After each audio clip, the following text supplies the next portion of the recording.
Alright, so we are doing a box opening of Lords of Waterdeep. I'm going to give a brief overview of the game, and I purchased this on eBay with there's a little scratch on this, but this is sealed, and I'm going to be opening it live. One of the reasons I wanted to do this is because I played this game in the Gauntlet in the semifinals, which is essentially a tournament-wide, convention-wide tournament where you win a tournament to get to the semifinals. So the semifinals game was this, and it was my first time playing. But it's a really fun worker placement game, and I thought I'd give it a try. So I played it, and I really liked it, so I bought it. And it's sealed, so I'd be opening this up with you guys here. So we're going to start opening the seal. Now, I know some of you guys are like, oh, why don't you just keep it sealed? Well, I have another one coming in that is sealed. So I'll have a sealed one for that. But this one has a tear on the seal, so I think it should be fine. So Lords of Waterdeep is essentially a fun Dungeons & Dragons board game, which is a worker placement game. So essentially what it is you purchase and utilize your workers to essentially get your objectives. So as we open this is a very beautiful cover. Let us take a look. All right, so noticing already. Wow, very, wow. So this is a very large map, as you can see. This is the board. So how you play is there are different players in the game. And then from here, you're able to purchase items. So you use your worker per turn. So let's say first place goes, they can put the person here to build one of the buildings, or they can go elsewhere. So it's a little complex, but ultimately we use this town to utilize our workers to get resources and missions. Now, as the game continues, we're able to then kind of add more things to do. So let me close that for now. We have a nice instruction manual, which is great. Some nice extra manuals. It's fine. Ooh, pretty. So these are the buildings. So some of these buildings actually have the ability to kind of get us more resources. So as you can see here, the buildings have attributes that you can use. So if I have a building here, ultimately it costs 3 gold.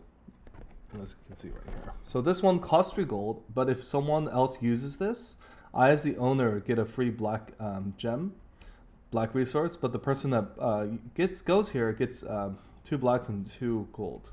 So it's actually really nice. So the whole premise is you use these golds, you want to accumulate more and more resources and to achieve your objectives. It really comes together because ultimately at the end of the day, you're trying to get the most amount of points. Now the points are around the board, and it'll show you kind of a little bit about how to accumulate points and what's the best way to get these buildings. Now this will take a bit for me to build this building out, get these items out. So let me fast forward to this whole process. So as we skip over here, this is some of the money. So as you saw, these are the single tokens, but as you progress, there's other tokens that you can achieve here. So this is 5, these little bigger crescent-like shape, 5 gold. And these represent points. Now these, the only places that you put them on are the buildings to indicate when you purchase the building, it will every turn you add a gem on the building. So the more gems on there, the more points you get for that building. Now these represent, once you get past 100 points, you get one of these gems. And they're just an indicator to show that how many points you have. These parts though, I'm not as familiar. Keep in mind, I've only played this game once, so I'd have to like fine tune my knowledge about these items, but I'll look into it and share more. Now the players have these items. So this is going to be in front of the player. You're going to put your Lord hidden face down. This is where you'll essentially put your gold and your completed quests, and then I believe more so. Now these are the resources. Now these can be used to achieve quests. These are your workers. You use them to place them on the board, and you're able to accumulate more of these by actions and etc. This castle represents who goes first, and these are your characters. These are essentially, you put them on the points, see where they lie. Now here we have the missions quest. To defeat this person, you must use these amount of resources, and then this is the reward for achieving that. So I'll show you more of that later. Nice little back of the game. So this kind of shows a little representation of how the games go. These mission boards are in front of you. Your completed quests, your resources, your gold, as well as like some active quests and some other things. I'll go into more details once I set this up. Now this tutorial, this gives a lot of detailed instructions of how to play. It's really nice because it'll give you not only like what these resources are for, but also how to do your next move, and etc. So as it shows here, depending on the amount of players that you have, shows you how many agents you start with per player. Normally you'll have a much bigger board, but I'm using my computer desk. We'll have this separate, and we'll also have these materials at a banker, so normally it's on the side for someone to give out. Now buildings, we normally put them like so it'll be randomized, and the rest of these, we'll just kind of go face down. Okay, so we have our lords, our intrigue cards, and our quests. Now quests will go up here. As you can see, there's 4, so we'll go like here, 1, 2, 3, 4. We'll put the quest deck here. Intrigues are almost like a special. I would almost call them like a spell. Like they just have really cool abilities for you to utilize. These go here. These go here. So now that the board is set up, I wanted to go over how to play the game and the turn order of sequences. Now, on your instruction manual, this will show you on the back how to sequence the turn setup. So as we can see here, let's say we have 2 players. That means that I'll have a total of 4 agents per player. Now these agents are workers. Now we'll go into that, but the first things first is each player will select their faction. So say I pick City Guard, and if I'm doing a 2-player game, let's say the other person picks Red Slashes. Now from there, we'll put these other ones away, and we'll get workers according to our color. So because I'm black, the City Guard will get these ones, and the Red Slashes will get these ones. Depends on the number of players you have. So in this case, because I have 2, we'll have 4 agents each. And we'll each take an agent and put it here. Now these agents are unlocked at the end of round 5, at the beginning of round 5. That way we'll have an extra worker to utilize. Now these agents work towards being placed on the board to able to kind of do these actions. Now before we get to that point, the first step is, so we pick our color, we get our agents, we put our little meeples, so say for example these, to start it for us to track. So I'm going to go here. This is how we keep track of the score. At the end of the game, whoever has the most score wins, and you keep track of where you are based upon how you score points. Now, you can score points by various ways, but we'll get to that in a second. Now, we're going to start doing, let's see, fetches, cubes, and gold. So each player, I'm going for that. Building stacks, so as you can see here, each round will have these building stacks, and at the end of the round, these building stacks will get 1 point per each if they're not purchased. Now these building stacks come in handy because a person can purchase a building to essentially rent out or kind of offer their services to other players. Say for example this card. This one cost me 4 gold, but if a person puts a worker here, that person gets a orange, black, and 2 gold, and I as the owner could get either an orange or a black for free. So it's essentially a way to get passive income from other people using your services. Now these come in handy, and you can use them yourselves. But if you were to purchase this, they will go to kind of the side that's closest to you. And say if I'm doing as the City Guard, my emblem is this. So I'm going to put this here, kind of symbolizing that, okay, that's owned by me. If people use it, I will get this accumulation point. Now, if this is taken, someone else can put another building. We'll put another building here. At the end of the turn, when they're not done, round 1, you put 1 point each. Now, buildings come into effect because you want to kind of get passive income. You do want to strategize because there's a lot of rounds, and sometimes people might not use your building, so you want to like use your gold accordingly. Now that we have the building stacks there, we are going to start taking, let's see, a lord. So these lords, say this is for me, and this is for the other player. These are normally face down, so they won't be able to see. The other person can't see, but I, as my own player, can see my lord and see what it does. So in this one, Purgaton the Palderston, at the end of the game, you score 4 points for each piety quest and each warfare quest you complete. So this is kind of my hidden objective, my hidden advantage. The other players don't know it. But those piety and warfare quests are represented by the quest over here. So at the start of the game, you put 4 quests here, public for everyone to see. Now, these come in handy because ultimately they require these resources. Now, I call them resources, but the proper names are, these are actually adventurers. They actually have a list of all these proper verbiage for these. So the white is the cleric, the orange is the fighter, the black is the rogue, and the purple is the wizard. You're going to need a combination of these adventurers to complete these quests. Now, depending on what the quests say, so for example, for this one, this is a warfare quest. Bolster Griffin Cavalry requires 4 fighters, 4 gold, but the reward is if I complete it, I get 6 victory points, and whenever you take an action that provides any fighters, also take fighter from the supply and place it into your tavern. So this essentially gives me plus extra fighters every time I complete it, plus 6 victory points. So say for example, if I had 4 fighters and 4 gold, I'd pay that to the bank.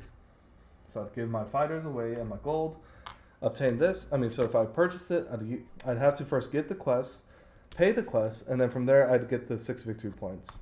And then this would be face up, because every time I use it, I'll get this effect, which is whenever I take a fighter, I get an extra fighter from an action card. Now, your board is normally set up differently. I'm just using my computer deck, so I don't have as much space, but just to see, these are going to be on the side of your little board. So that's kind of how it works. And as you can see here, the top left shows you the category. So this is warfare, and that's what I'm secretly building with my extra points. At the end of the game, say we count up our completed quests, these will kind of just showcase. At the end of the game, we'll do some calculations. Now, every time you complete a quest, you can add another one there. Now, in terms of other setups, first we have our lords face down, but we also get 2 intrigue cards face down. I believe they're hidden.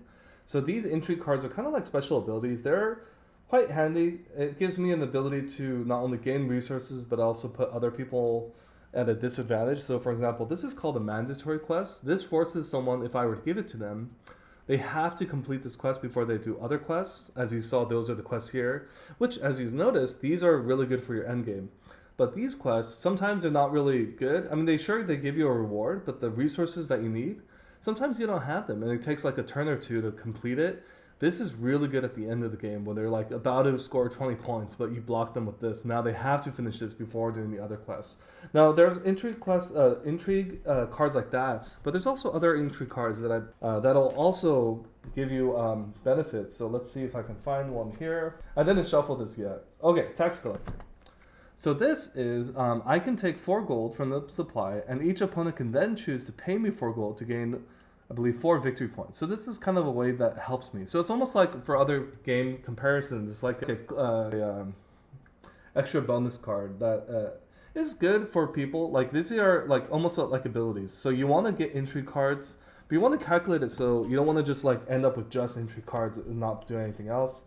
The intrigue cards definitely come in handy. So these are face down until you reveal them, and these are kind of like hidden abilities or skill sets you have that you don't want to showcase until you're ready. And there's a use case for all of them. Now we're going to put these lord cards away. The intrigue cards are going to be here, and when they're used, you'll discard them over here. Now, so the first player, let's say it's me, gets 4 gold.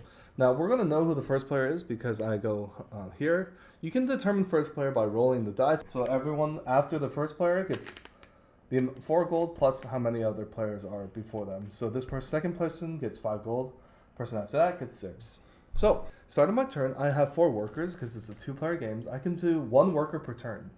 Now this is handy because I can then get these resources. As you notice from these quest cards, I can't complete them until after I obtain the required fighters or adventurers. So, let's talk about the board. This is where the most of the gameplay happens. The board has various different places you can put these characters. So say, for example, if I were to put it here, as you see there's a purple, this gives me a free wizard. I get a wizard and then put it in my tokens here so that I can later use them for other resources like these that have a single requirement for wizard and such. That's my turn. Next person goes, and they can just put 1 worker. Now this one shows 2 fighters, so I can put a worker here to get 2 fighters from supply. So they get 2 of the oranges.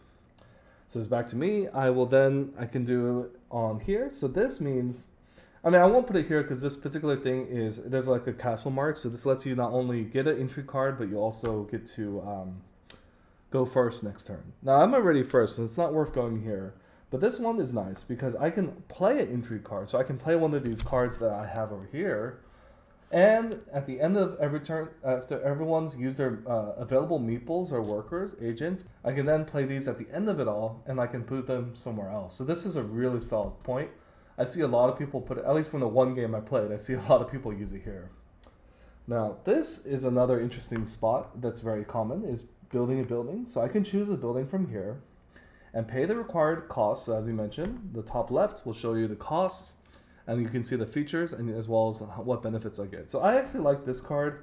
I know this card's really good because I can actually pick whatever I want, and this one's really nice too.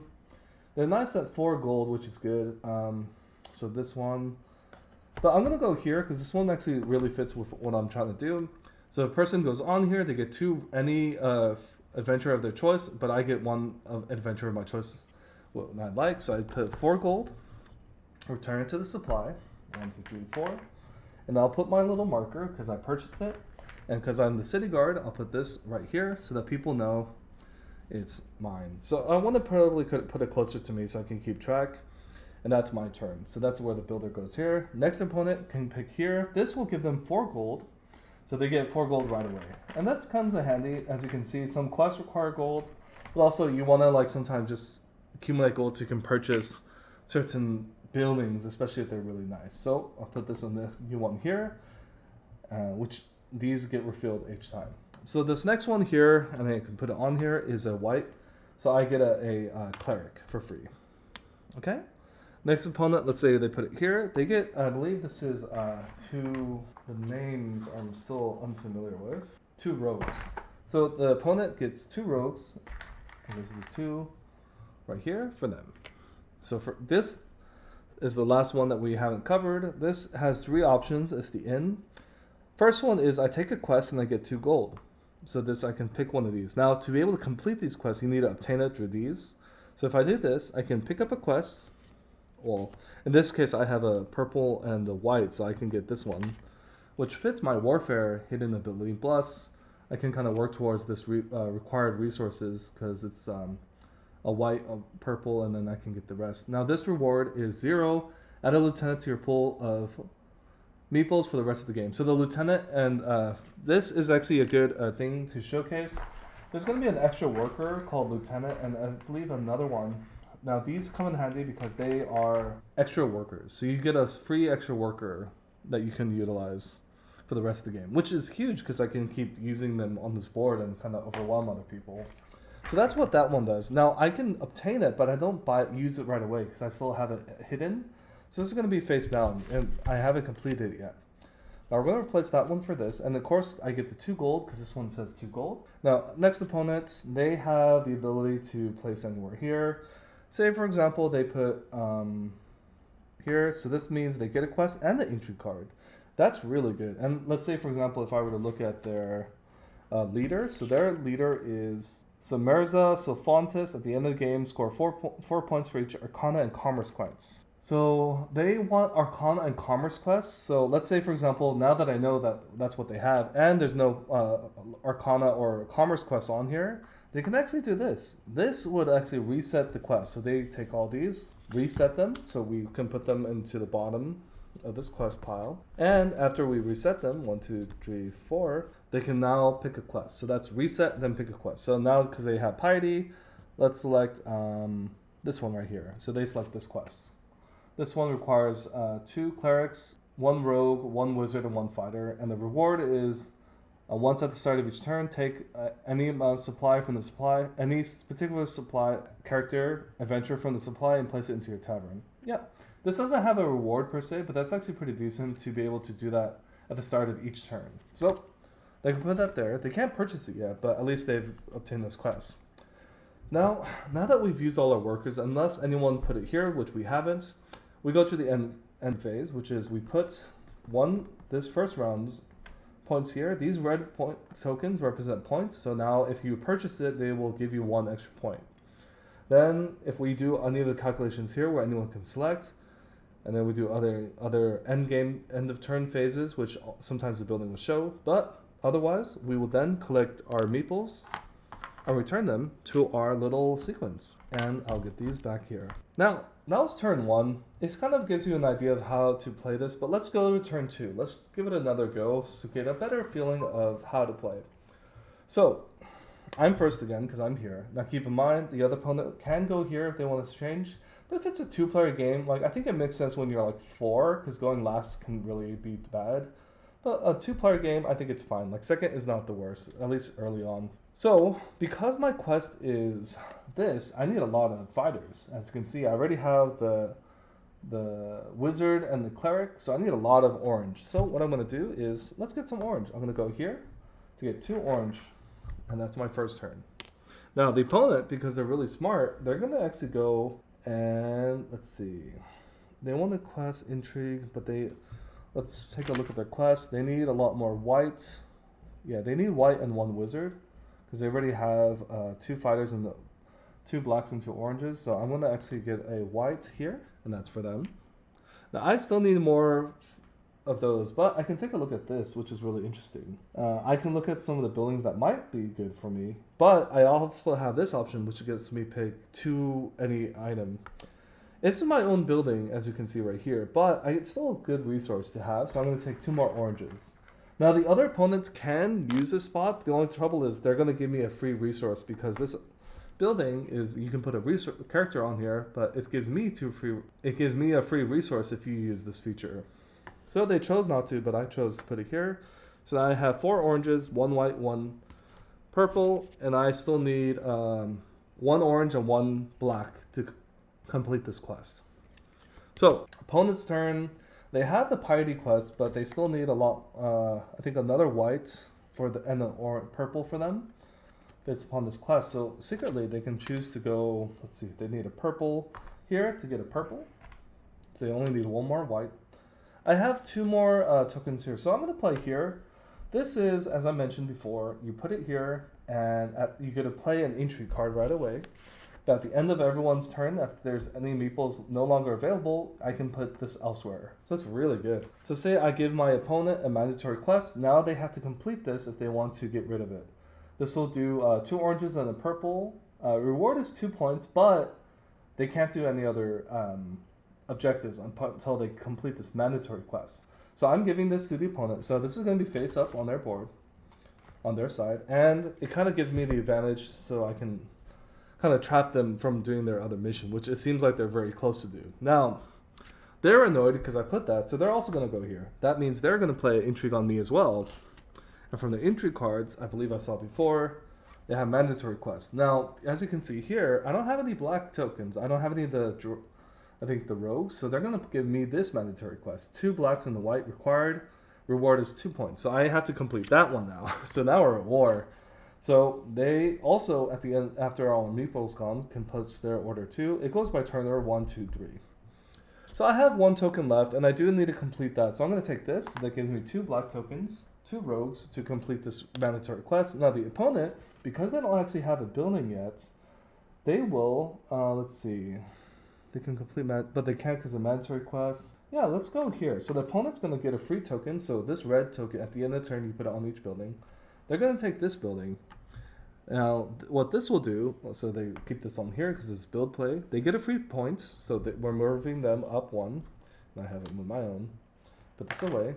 Now, they're going to also put their signals because they're red. We're going to put this red one, red symbol.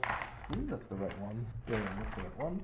Put this red symbol here. This is their building, close to them. Now, every time someone goes here, they can get a free fighter and rogue and 2 gold. But if you use this and you're not me, then I as the owner can get either a fighter or a rogue. So that's their turn. So it looks like we're both done with our meeples. So we're going to go here now. Now this, as the opponent on the first one, I get to pick and choose the first selection. Now I still have that mandatory quest, which looks like I'm close to completion. So I'm actually going to go. And this one already I put on, so I might go here. I'm going to actually take from here, and it's actually okay to go on your other opponent's buildings because sometimes the features are so good. So I, as the character, I can get these resources from going here, but as the owner of that, the other opponent can actually choose between an orange or a black. And it looks like they need neither, but we're going to just give them because they're quests, they need... I don't think they need either, but we'll just give them a black for now. Okay, so now they have their 1 left here, so they can pick and choose. They're going to choose to go on Adventures Realm. Get 4 more gold. 4 gold doesn't hurt. Now these are what we call the 5 gold. It represents 5, so you can actually just give 1 back to the bank to get 1 5 for them.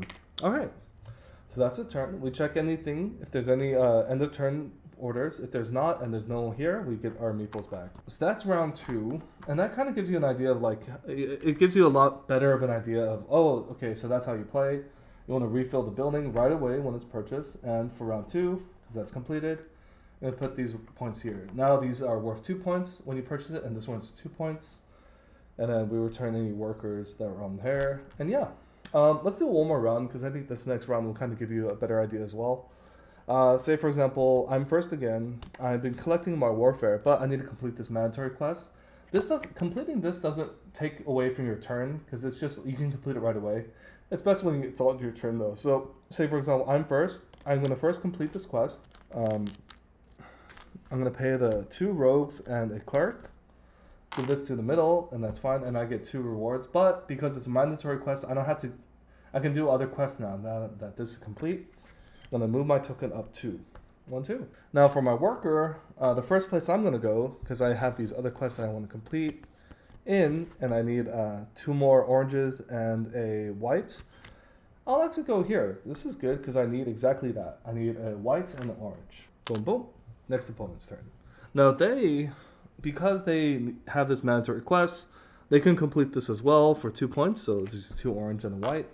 You see here, the mandatory quest I gave them earlier, and they get 2 points. So we're going to move them up 2 points. And for the worker, now that they've completed this mandatory quest and they have this previous quest, which is they need 2 whites, orange, black, and purple, but they use a lot of that resource. So they're going to actually go orange, white, and purple. Let's see if they go here. They need a white, okay? So I, as the next turn, I want to probably get... I think I have everything I need to play this next item. So this quest is 1 white, 1 clerk, 5 fighters, 1, 2, 3, 4, 5, a rogue, and a wizard. So that completes this quest, giving me 0 reward, but it gives me an extra meeple to use throughout the game, and that is the lieutenant. So I get this lieutenant. Let's see here. Okay, so I get this extra worker. So now I have 5 workers to utilize, and this is completed. And there's no end of turn phase, so I'll just put it here under my completed quests, as you can see right there. I'm just putting this here because there's not much other space for my lord, but that's fine. So now that that's completed, I can actually still put a character because I finished my tokens. I need more resources. I've already put that there. So I'm going to go here. I'm going to give the opponent another token. I'm going to take a fighter, a rogue, and 2 gold. And this is for me. And my opponent can choose between the fighter or the droid. They need orange, so they're going to take the fighter this time. And that's good, because they get everything they need for their quest. So the opponent just needs a wizard, but I don't see any wizard options here. So what they can do instead is they can actually play here, giving me another entry card. This is, I have to do 2 clerks and a fighter. Reward is 4, but it forces me to play that mission, and that's fine. And it also lets them play another at the end of the turn. So my turn, I'm going to then, I have Warframe. Let's see. I don't have any quests. I need some more new quests, but these quests, I guess I get the Piety or the Warfare. So let's see, none of them, and the Piety is right there, so that's fine. So I'll take a quest in the Intrigue. This is, requires 2 clerks and 4 gold. Reward is 5. Once per round, you may take any action that provides a clerk. You can also replace a fighter, rogue, or wizard in your tavern with clerk. So this is really good. I'm going to take this. I can't use it right away, but it's still going to be face down for a quest for me to complete. So this other mandatory quest, I'm just going to put face down because that's already done. But this one's already up here. So that's completed. Actually, let me put this completed entry card over here because that doesn't help you at the end game. It's just mandatory quests. I already calculated my points. Okay, so I went there. Opponents, now that they saw me put that, so they're going to see what I put for quests. Commerce, which is good for, I believe, yeah, they need Arcana or Commerce. So these both are really good for them. Let's actually say that they went, what's already taken? Let's go here. So they get 2 gold and a quest. Let's give them here. This requires a clerk or 2 fighters, 4 golds. Reward is 8, but every time you complete a commerce quest, you score 2. So that's actually really good for them. So they have that item there. So my turn. We're first going to replace the quest here, commerce. There's a lot of commerce out there, and I don't want them to take it, but at the same time, I think there's other better things for me to do. So I might just get these free points right here. So I might just take building, immediately, score points. Can't score any points immediately, which is this. I'll take this item right here. So this one gives me 2 points because that's been accumulated. And I'm going to move up 2, 1, 2. And this is when purchase start a round, place a wizard on this space at the start of each round. I'm going to put my little mark on there so I know it's mine. And if someone goes here, they can take all the wizards that are from the space. And I, as the owner, just get a free entry card. Okay, so that's my turn. The opponent also, and let's see what building comes out. Let's see another 4. It's the same thing as this, but it's 4 fighters. The opponent's going to go... Oh, they can't because I put that building there. Opponent has no more turns to do, but because I have this quest from this guy from the quest that I completed, and it's really good, I'm going to go and put a unit on... Let's get some purple, so I'm going to get a wizard. Okay, so my turn's done because I used all my meeples, but this opponent, because everyone else's meeple's done and they put it here, they can go once more. So this time they're actually tired of going second. They're going to get first place, so they get to go first, and they're going to get a free entry card. In this case, it's another mandatory quest. Okay, so that is the accumulation. Some of these say end of turn, but this is start of turn, so we're going to just give everyone their units back. So I get my units, including this meeple guy, and they get their units back too. Okay, but they're going to be first next turn. End of round 3, we're going to start putting these units here. Okay, so now that you kind of get an idea of how to do this, you want to build up and kind of work towards your Lord's abilities. As you see at the end of each round, you get add a token to each building that's left over. These units you unlock at the beginning of 5th round. Now this game goes up to 8th round, and even though it's a slow start here, this game actually accumulates really fast, and it's not surprising to see someone get like 100 X points. I know the tournament I played, I think someone got like 140 something or 50 something. It was insane. Just real quick, so at the end of the game, you count the scores. So you go to turn phase, you reveal your leader. So mine was the Dinson, and then I'll count the abilities. Now I already got the rewards for completing these missions, but because my leader has the ability to gain 4 extra points for every piety and warfare mission, I will count those up. So if I have 3 warfares, 2 pieties, that'll be 5 times 4 is 20 points. Other scoring things to do is every adventure or these tokens or these like little resources in your tavern that you haven't used count for 1 point. And gold, it's rounded down. So 7 is going to be 6, and then 6 divided by 2 is 3. So that's essentially how you do the points. So I would get 20 points. Plus 4 is 24 points, plus 3 is 27 extra points to go along with my existing points. So that's some example here. Keep in mind that your unfinished quests do not really affect you. They're just there. They don't matter. But yeah, that's just how to add the endpoints. But yeah, no, this is Lords of Waterdeep. I know with more players, it can be more challenging. But you know, with 2 players, it seems to be really quick. You want to save your use your Lord ability wisely by getting the right quests and attack with an entry card at the right time, and purchase the right building and use the right resources at the right time. So that's essentially how you play. Scores are calculated at the end of the game, and you want to just make sure that you keep track of, you know, what's the other person building, what am I building, and yeah, that's Lords of Waterdeep. Just a quick explanation and a quick box opening, but I hope you enjoyed. I hope to see you get a chance to play this. Oh, real quick, this is if you can score over 100 points, it's just for you. It's just a signal that you're over 100. But yeah, this is Lords of Waterdeep. I personally enjoy this game because I think it's a really fun way to incorporate worker builders. This game's been out for a while, but I am used to playing like Catan or used to playing like, what is it, Stone Age I played recently. Those games are fun, but this game, I think it adds another level of difficulty. Like it adds a level, like with the missions and the quests, like the buildings, like it adds another layer, and I think that's so great. So this adds, I think like if you're really good at this game, it'll show. So if you haven't tried it, definitely recommend it. I've really enjoyed this game myself, having played it like only one time. I purchased like 2 copies already, but I hope you get a chance to play. And if you have any questions about how to play, there's always going to be more information on this little instruction manual. But yeah, I'm looking forward to playing it this weekend with some of my friends, and this was just a quick tutorial for them actually, so that they learn how to play before I host the game and get some games in. But yeah, that's Lords of Waterdeep. I hope you enjoyed, and thank you so much. Catch you guys on the next video.